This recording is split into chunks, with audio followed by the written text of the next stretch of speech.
outline, and we expect this to be more informative than the other ones we've had. So thank you for the opportunity to present the problem that we have and the proposed solutions. We have a problem with health care that we're trying to solve. The status quo is unsustainable. We are paying more for health care as a percentage of GDP compared to other countries. Total amount per country, per capita, we're paying more than any country on earth by far. But if you look at the measures of quality of health care, infant mortality, life expectancy, and death due to preventable diseases, we're either at or near the bottom. If you have a pre-existing condition, you either can't get health insurance or you have to pay too much to get it. If you lose your job, you lose your health insurance. Many who have insurance may be losing it. Employee-based coverage is declining. In Virginia, 68% of the people had insurance through their employer. It's down to 62%. That's just over 7 years. Small businesses are giving less health insurance. And there was a recent report showing that half the people in America today can expect to lose their insurance in the next 10 years. In fact, 1/3 of those who've had insurance for the last 12 months may lose their insurance in the next 10 years. About 14,000 people a day are losing their insurance. We're already paying for the cost of those without insurance. Approximately $1,000 a year goes when you go to the emergency room and pay. You have to pay a little extra because many people are going to the emergency room and not paying anything. That amounts to about $1,000 a year on average family policy. It's getting worse.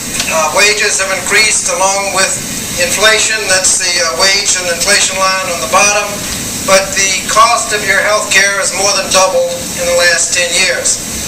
We also found in the last 2 years the number of people who have policies with a $1,000 deductible. That's doubled, gone from 20 to 40%. For small businesses providing insurance, most of them have high deductible policies now. The cost of the average health insurance policy has risen from 7% of the median income in 1987.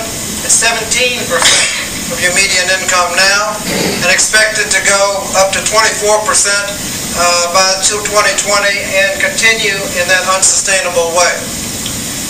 If you look at the cost of health care in the nation, healthcare is about 15–17% of GDP today, but it's on a trajectory to eating up almost 50% of the GDP. And in fact, our budget situation, if you look at the percentage of GDP, all government spending, Social Security, traditionally we've been able to make it with about 17 to 20% spending and taxes. We can maintain our spending and budget. We can do that with everything except Medicare and Medicaid, which are going off the chart. If we can control Medicare and Medicaid, then our long-term budget problems will evaporate. People don't have insurance. Those with insurance are losing it, and the budget situation is out of control. And this is the solution that we have proposed. H.R. 3200 is the bill that's pending in the House of Representatives. It provides greater coverage. Businesses, with some exceptions for small businesses, will provide health insurance for their employees or pay a fee.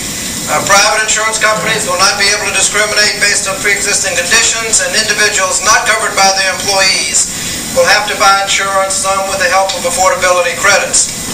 If you like your insurance that you have, you can keep it.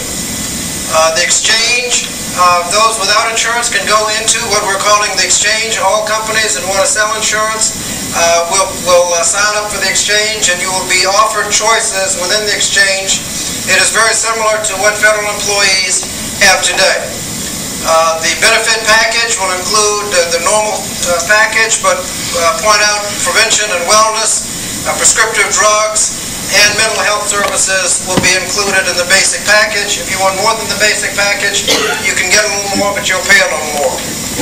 Affordability, there will be a sliding fee affordability credits to make sure that you will be able to afford the insurance up to 400% of poverty. That's $88,000 for a family of 4. Under 133% of poverty, you'll be eligible for Medicaid. There will be caps on out-of-pocket expenses for a family after you've spent $10,000 in medical expenses. The rest is on the insurance company. People are going bankrupt today, even with insurance. This will put an end to that. It lowers costs of prescriptive drugs by closing the donut hole in Medicare Part D. Competition from the exchange will hold down costs, and cost shifting that we picked at $1,000 will be much less because uncompensated care will be reduced. There will be choices within the exchange. In most states, including Virginia, one company has a 50% market share or more. In 9 states, one company has a 70% market share or more. So in most states, there's not much choice, but we will guarantee choice by having a public option in the House bill. Now, government, Medicare, and Medicaid, based on polling, have polled better than private insurance. Based on polls, people are more satisfied with Medicare, Medicare Advantage, and Medicaid. Medicare is well run. About 1/2 of 1% of the Medicare dollar goes to administration. Private insurance companies are all over the map, starting at about 7%, up to over 25% or more. The largest company, United Health Group, Aetna, WellPoint, are all in the 15 to 20% range for administrative expenses. Medicare, 1/2 of 1%. Within the exchange, the employer cannot tell you what to pick. You get to pick whether you want the public option or the private insurance. The public option will be financed totally by premiums, will not be subsidized by taxpayer dollars. We'll also have wellness and prevention. We'll expand the community health centers.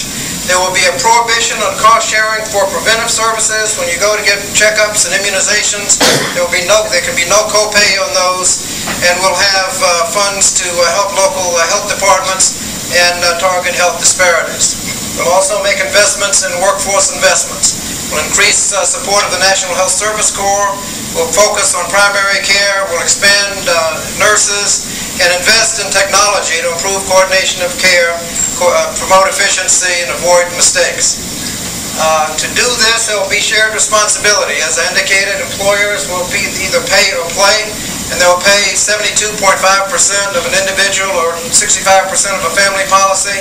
Small businesses will be exempt. Very small businesses will be exempt, but those are payrolls between $250,000 or $500,000, depending on the version of the bill. If they're small businesses, instead of an 8% fee, they will pay a 2% fee scaled up to 8%. Many small businesses will be eligible for a tax credit to help them provide insurance for their employees. If you're not covered by your employer, you will have to get individual insurance, again, through the exchange where it is affordable, or pay a 2.5% of income fee for not having insurance. That is definite, neutral, and will be paid for over 10 years. And here's how we pay for it. The total cost is approximately $1 trillion over 10 years. There will be elimination of overpayments to private Medicare Advantage plans and other improvements within the Medicare and healthcare system. Most of the funds, the $544 billion, will come from a surcharge of the top 1.2% of individuals. That is a surcharge starting at 1% on that portion of your income over $350,000. And it's scaled up to 5.4% of that portion of your income over $1 million. We'll raise $544 billion that way. That is a lot of money, but it has to be put into perspective. Because if you look at other things we've done, the surcharge, $500 billion over 10 years, if we repeal the estate tax, it would cost more than that. Afghanistan and Iraq, almost $1 trillion so far, and by the end of the war, it'll cost probably $2 or $3 trillion when you count long-term disabilities. If we extend the tax cuts, there'll be about $4.5 trillion. We're looking for $500 billion. In 2011,